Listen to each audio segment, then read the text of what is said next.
mengesahkan diri kepada Tuhan, seperti itu.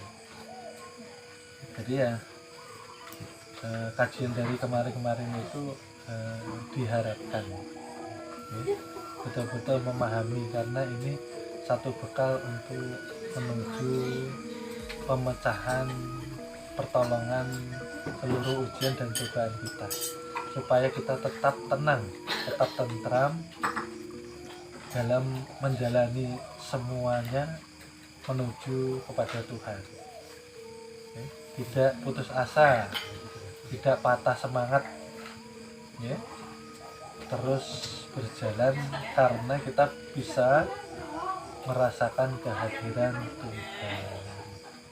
Seperti itu sih maksudnya. Jadi kalau kurang paham silahkan.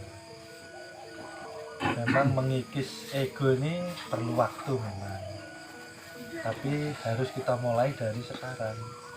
Harus. Kalau takut manusiawi, takut masa depan, takut macam-macam lah, manusiawi. Tapi kita di sini dikenalkan jati diri untuk mengikis semua yang namanya ketakutan, kekhawatiran, kegelisahan yang terus menghantui hati dan pikiran kita. Besok termasuk panjang angan. Ya sekarang ini yang harus kita action, atau sekarang ini harus kita perjuangkan. Bagaimana setiap waktu itu quality time, ya. Waktu yang berkualitas ialah ketika kita terus mesra dengan Tuhan, seperti itu. Karena ketika kita terus bersama Tuhan, disitulah bekal kita berpulang dengan husnul khotimah. Itu tadi saya bilang, dikikis bayangannya, karena kita pun sebetulnya tidak punya bayangan. Ketika engkau dititipi kekayaan, sebenarnya bukan engkau yang kaya. Bagaimana engkau menyatakan engkau kaya? Sedang kekayaan itu termasuk dari Asmaul Husna Al-Ghani. Bagaimana kita ini tidak ada? Lalu ketika engkau dititipi kekayaan, kenapa engkau genggam? Artinya engkau mencintai. Tapi ketika Tuhan menarik paksa, engkau mengalami depresi dan kesedihan. Artinya melekat materi itu di dalam hatimu. Ketika melekat berarti engkau mencintai. Kalau engkau mencintai berarti selama ini engkau menuhankan harta bendamu. Maka dikatakan ketika nanti sangkakala ditiup itu, anak istri, kebun-kebunmu, kuda-kudamu, kekayaanmu, harta materimu sebesar apapun tidak akan ada gunanya sama sekali. Kenapa ini Al-Quran kok cuma dibaca, tidak ditadaburi? Kita ini masing-masing mempertanggungjawabkan. Usia sekarang berapa? Ini tidak ada masa santai-santai. Terus memperdalam pemahaman kajian, ya. Fastabikul khairat, memperbanyak hal-hal yang baik. Karena itu yang pasti menjadi bekal kita nanti. Ibadahmu belum tentu. Berdiri tegak aja yang dipikirkan kebunnya kok. Sawahnya, ladangnya, pekerjaannya, masa depannya, berdiri nah bisanya. Allah Akbar. Sudah menyatakan Akbar, pikiran kemana-mana. Akbar, maha besar Tuhan, ternyata dunia lebih besar di dalam hatiku. Munafik namanya. Ya kan seperti itu, ya. Lalu selanjutnya, pandangan orang-orang yang sudah rasanya, zauknya, karam di dalam lautan keesaan Tuhan ialah yang selanjutnya tadi, ya. Di dalam penglihatannya yang selalu dilihat ialah Tuhan. Kemarin sudah saya ajarkan, ya. Ketika engkau melihat baju, tolong jangan hanya engkau lihat fisik bajunya, tapi engkau harus melihat hakikat keberadaan baju itu ternyata kapasnya. Nah, disitulah kita. Jangan lagi manusia ini engkau lihat secara fisik dan materinya. Itu nanti bisa membeda-bedakan hati kita. Ada yang kita senangi, ada yang kita benci. Artinya kita membenci Tuhan dengan kezohirannya melalui insan kamil yang sudah menanggung rahasianya. Bukankah kita satu dengan yang lainnya sama? Apa yang membedakan kita? Keimanan, ketakwaan kita. Bagaimana kita tampil di dunia ini?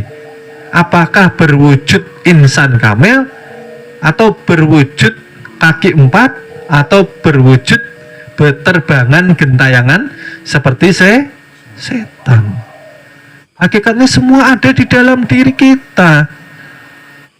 Kenapa kita susah payah mencari dukun paranormal ketika kesurupan, ketika kemasukan yang ini dan itu, ya?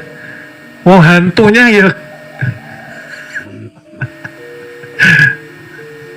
kesadaranmu ketika lepas daripada kebersamaan Tuhan itu engkau dikatakan sama seperti setan, sama seperti iblis.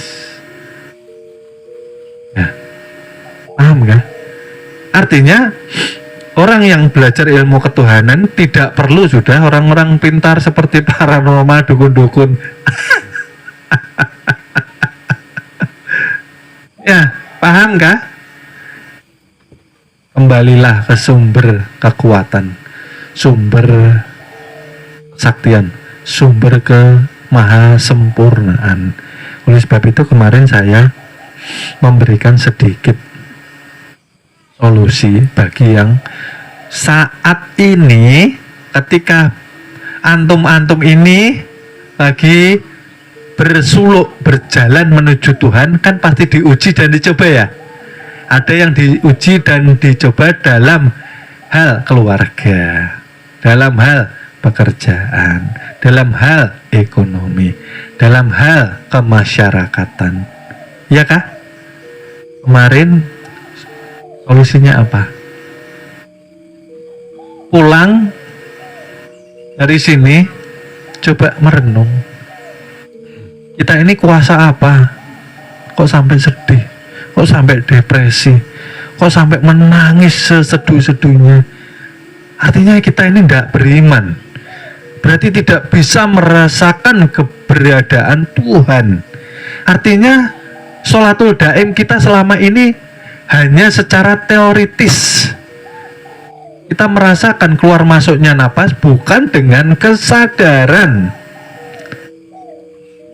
Ya, tenggelamkan dirimu maka Tuhan akan nyata di dalam kehidupanmu, maka masalahmu akan selesai.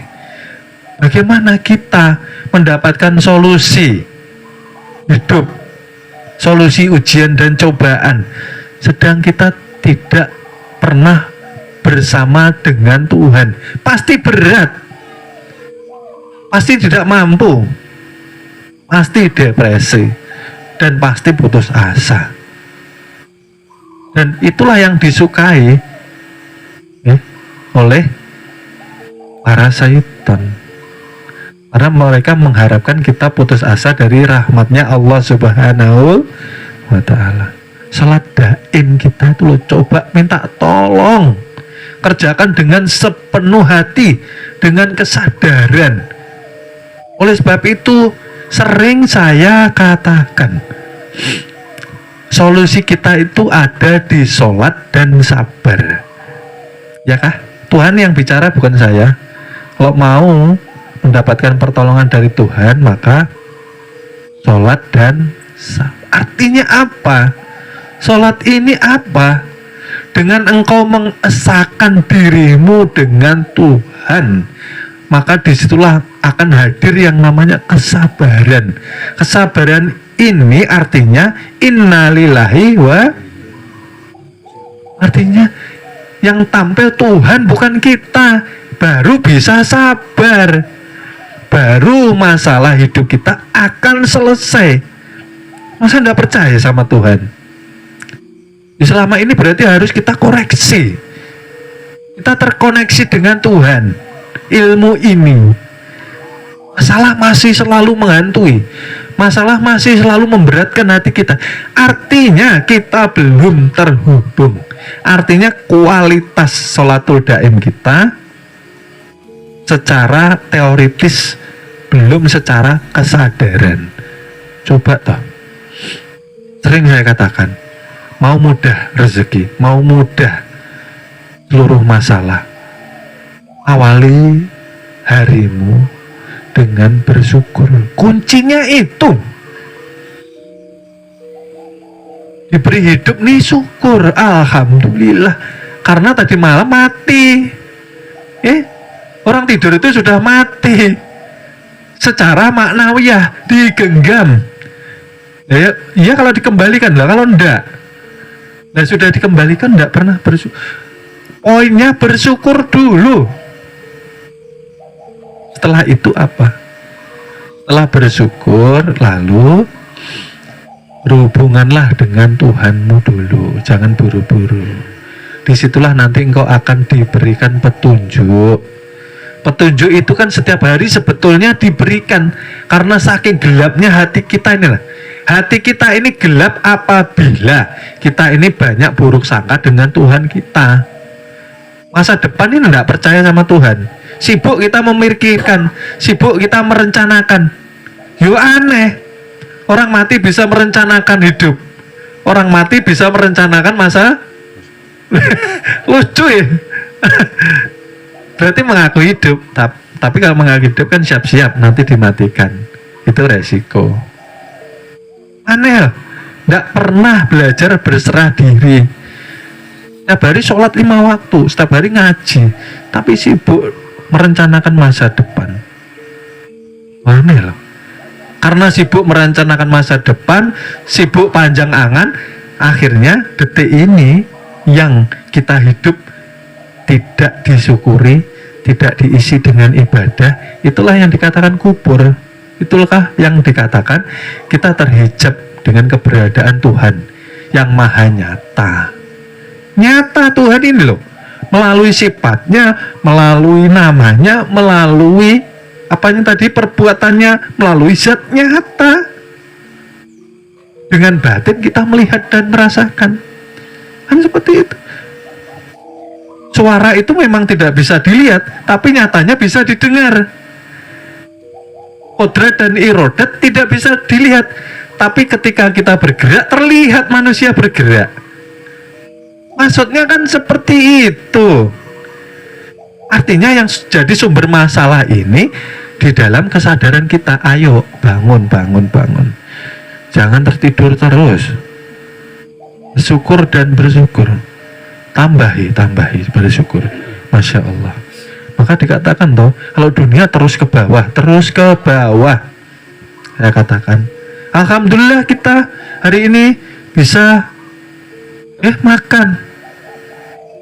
Walaupun pakai nasi saja, pakai air, nasi sama air dimakan. Alhamdulillah. Yang di Palestina, jangankan makan, susah. Cari selamat. Kadang 2 hari, 3 hari tidak makan, tapi ketakutan yang dipikir bukan perutnya, keselamatannya. Bom sana sini jatuh, mau sholat susah, mau ibadah susah, makan selamat. Lah kita hidup di negara yang makmur, yang aman, tentram, justru kita terlena, gitu loh. Tidak bersyukur. Jangan mengeluh. Mohon maaf, akan kami lanjut ke episode berikutnya. Terima kasih.